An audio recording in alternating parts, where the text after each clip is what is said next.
So look at verse 13. How do we respond when the culture that used to love us begins to hate us? How do we respond when, instead of living with influence and credibility like the Corinthians were, we instead encounter the kind of lifestyle that Paul did? What happens when, in verse 13, we are slandered? We are, go up to verse 12.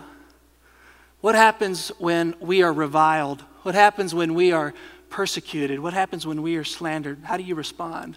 Well, Paul says, we labor with our own hands. When reviled, we bless. When persecuted, we endure. When slandered, we entreat. We have become and still are like the scum of the world, the refuse of all things. And so, is that how we respond as the church? I think a lot of us may respond like the Corinthians would have responded, and that is whenever we are maligned or slandered, we protest. Whenever we are persecuted, we shout and demand our rights or boycott. Whenever we're slandered, instead of entreating and persuading people to believe the gospel, we retaliate and pursue lawsuits and public outcry. And I think the question we'll ask ourselves this morning in light of this text is, what if we responded differently?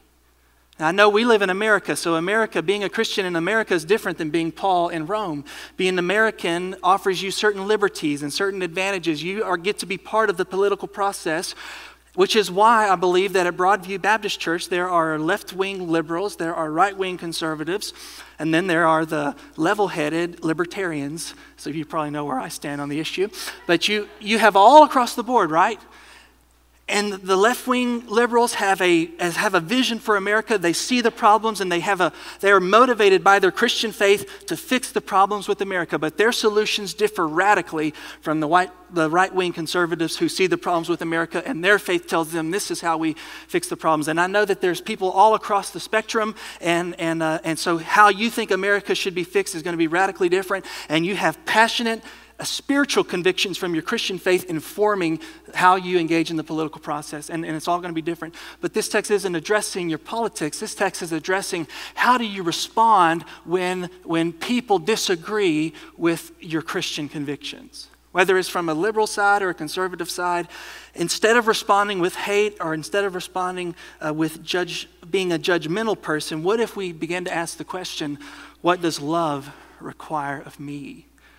And what would happen if we began to respond with love before hate, with blessing before cursing, with endurance before demanding our rights and screaming? What if when we were slandered, instead of pursuing lawsuits, we entreated people to believe in the gospel?